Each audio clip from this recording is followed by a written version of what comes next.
अजीब रंग अजब हाल में पड़े हुए हैं। अजीब रंग अजब हाल में पड़े हुए हैं। हम अपने अहद के पाताल में पड़े हुए हैं। सुखन सराई कोई सहल काम थोड़ी है। सुखन सराई कोई सहल काम थोड़ी है। ये लोग किस लिए जंजाल में पड़े हुए हैं।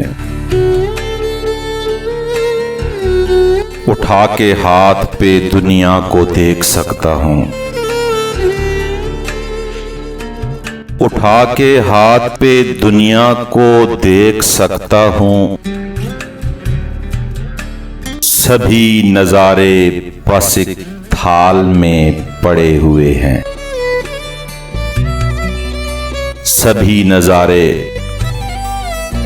बस एक थाल में पड़े हुए हैं।